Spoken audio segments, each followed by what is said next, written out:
Derek, there's a comment in here, another one from ML89. Clare will be fine for the next 5 years or so, 5 or so years. It's what happens after that that should be the fear for Clare of falling off the cliff. Hope that it's just a small bit of scaremongering and that doesn't happen. Now, I think Donald Maloney, he was speaking recently to Michael Verney, I think, about what they're looking to do in terms of developing things. You know, that 40-point loss to Cork last year in the minor was a bit of a shocker, and I'm pretty sure the under-16 competition wasn't ran within Clare the year before, so that obviously didn't help them. But what would your thoughts be on Clare's hurling future? Do you think that there is, like, how drastic is action needed here, or things not as bad as that would suggest? No, action is needed. We can't. There's no point saying otherwise. But I think that action is starting to happen now because of the noise that has been made in the last sort of 6 to 12 months. I mean, at under 20 level, we know what Clare did at the start of the decade, where they won the 3 in a row and dominated. And then since 2015, didn't win a game other than the Kerry one this year at under 20 level. So that sent up alarm bells. Same at minor level.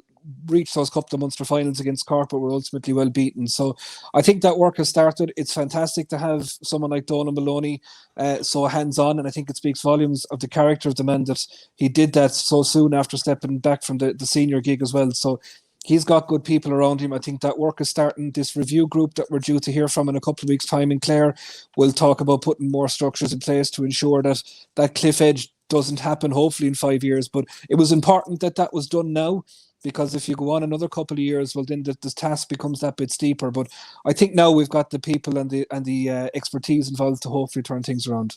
Okay, well, that's brilliant stuff. Derrick Lynch of Clare Offaly, thanks very much for joining us. Cheers, lads. Take care.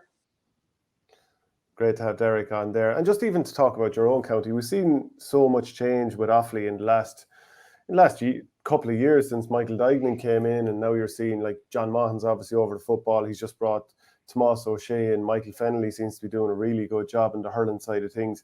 And even just looking at the average Offaly GAA player, they just look far more lean, athletic. I mean, it just feels like they've jumped into the 21st century, albeit belatedly.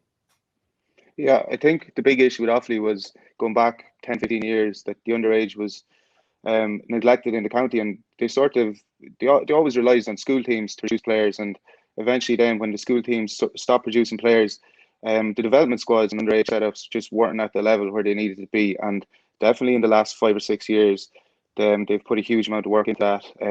I think there's a former S&C coach Offaly had, Dave Hare, who he would have worked with. If you look at the under-20s this year, the football that won the All-Ireland, when those guys were 14, 15, they were put on these S&C programs. And you can see the difference it makes. When you look at that team now, what jumps out is their pace, their athleticism, their leanness and the power.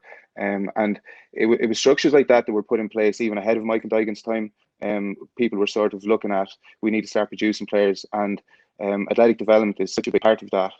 You look at other counties who put guys in place, who the likes of Brian Cullen, who oversee the athletic development from underage squads. And then when guys come through the senior level, then it doesn't take them 3 or 4 years to make a step up. It might only be a year or two out of under 20, and you can make that impact. So I think it's foresight like that that's really important in counties, and we're starting to see the benefits of that in Offaly. And then, like Michael Duigan, in fairness to him, he's putting guys in the right positions and bringing in the likes of John Motton, and even bringing on Tomás O'Shea on board with the footballers, like Michael Fennelly with the hurlers as well. He's putting smart guys in place and giving them the resources to do their jobs, and you're definitely seeing the benefits of that in Offaly. And it's just great because, like, for years it was just so negative around the county scene, and some guys would have almost, you hear guys going in with the county squad and people have been nearly saying to him, why are you bothering, but now you can see the difference, and guys are proud to wear the jersey, and you have underage players coming through winning All-Ireland titles. Like, it spells really good.